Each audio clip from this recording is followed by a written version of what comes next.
नमस्कार। आज के इस 5 मिनट वीडियो में हम मस्टर्ड का आउटलुक देखेंगे।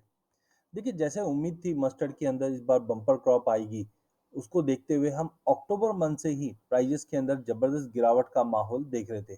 नो डाउट बीच बीच में गिरावट काफ़ी बढ़ी, बट थोड़ी बहुत रिकवर भी करते हुए दिखाई दे रही। जिस ढंग से ओवरऑल इंटरनेशनल के अंदर, डोमेस्टिक मार्केट के अंदर हम देखते हैं कि एडिबल ऑयल का जो प्रोडक्शन है वो हैम्पर हुआ है और डिमांड जो है एडिबल ऑयल की वो कंटिन्यू मेंटेन है, जिसके चलते प्राइजेस में हमेशा गिरावट के बाद उठा मिला है। बट यहाँ पे आप देख सकते हैं 7,000 का एक बेस बनता हुआ दिखाई दे रहा है। तो डिस्पाइट अगर हम जनवरी से अगर बात करें तो 5% की गिरावट हमने अभी तक प्राइजेस में देखी है, बट कहीं ना कहीं ये बेस बनता हुआ दिखाई दे रहा है। फैक्टर्स जैसे कि आप जानते हैं कि ऑलमोस्ट 3 महीने में हमने 6% की गिरावट देखी, बिकॉज सीओआईटी की जो रिपोर्ट आई थी जिसके तहत 29% का हमने सोइंग का एरिया बढ़ते हुए देखा है। मतलब प्रोडक्शन काफी अच्छा रहेगा, जिसकी वजह से प्राइजेस के अंदर हमने एक अच्छी खासी गिरावट बनते हुए देखी है। एरिया अंडर कवरेज की बात करें तो इस वक्त करीबन 87.44 लाख हेक्टर के आसपास था और यील्ड जो थी वो करीबन 1270 के करीब की थी।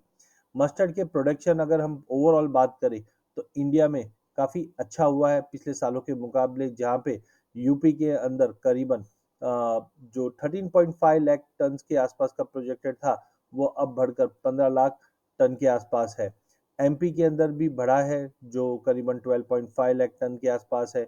हरियाणा में भी हमने देखा है कि वहाँ पे भी 11.5 लाख टन के आसपास बताया जा रहा है।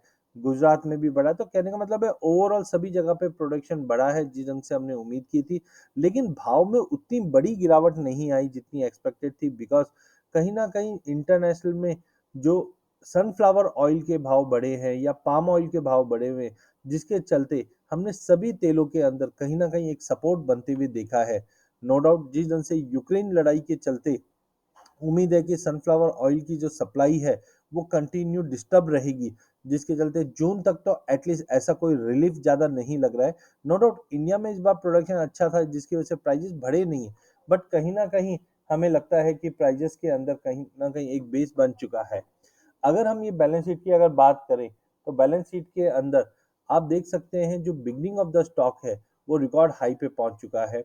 वहीं अगर हम टोटल सप्लाई की बात करें यहाँ पे भी हम 26% का इजाफा देख रहे हैं, लेकिन सबसे इंपॉर्टेंट होता है एंडिंग स्टॉक। एंडिंग स्टॉक की अगर हम बात करें तो हमने 13% का जंप आते हुए देखा। ये मुख्य कारण था जिसकी वजह से पिछले 3-4 महीनों के अंदर प्राइजेस के अंदर हमने कोई बड़ा उछाल नहीं देखा है, बट डिमांड के चलते हमने प्राइजेस में कोई बड़ा फॉल भी आते हुए नहीं देखा है। तो इन ऑल इस बार का जो प्रोडक्शन है जिसके चलते हमने प्राइजेस के अंदर एक फॉल आते हुए देखा है, बट अब नेक्स्ट आगे क्या हो सकता है इसके लिए हमें टेक्निकल का सहारा लेना पड़ेगा। तो टेक्निकल चार्ट्स की अगर हम बात करें तो सितंबर में हमने प्राइजेस को 8,800 का लेवल छूते हुए देखा। सिंस देन हम जानते हैं कि एरिया अंडर कल्टीवेशन बढ़ने की आशंका थी, जिसके चलते प्राइजेस में भारी गिरावट आई। तो पहले तो हमने जनवरी के अंदर 7,400 7,300 का लेवल देखा, फिर प्राइजेस फिर से 8,000 की तरफ जाता हुआ दिखाई दिया, और अब पिछले एक महीने की अगर हम बात करें तो कहीं ना कहीं प्राइजेस 7,000 का एक बेस बनाता हुआ दिख रहा है। आरएसआई भी कहीं ना कहीं लोअर लेवल से उठते हुए दिखाई दे रही है।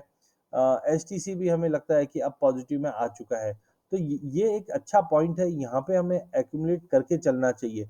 करीबन 7,000 7,100 का जो जोन है, यहाँ पे स्लोली एंड स्टेडीली अगर हम बाइंग करके चलते हैं तो हमें लगता है अगले 2 महीने के अंदर हमें वापस 7500 से लेकर करीबन 7-800 तक का लेवल जो 200 मूविंग एवरेज है, यहाँ तक के भाव मस्टर्ड में आते हुए देख पाएंगे। बट अब जो गिरावट थी अराइवल्स के प्रेशर को देखते हुए वो ऑलमोस्ट डिस्काउंट हो चुकी है।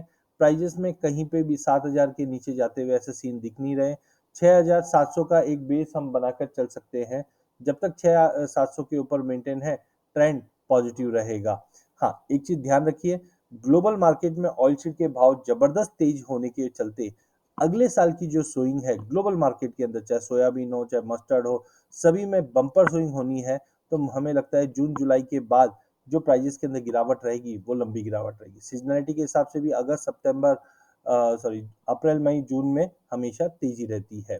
अधिक जानकारी के लिए आप हमारा यूट्यूब चैनल सब्सक्राइब कर सकते हैं। इस चैनल में हम आप तक इक्विटी, कमोडिटी, करेंसी के अपडेट लाते रहेंगे। वीडियो पसंद आने पे इसे लाइक और शेयर जरूर कीजिए।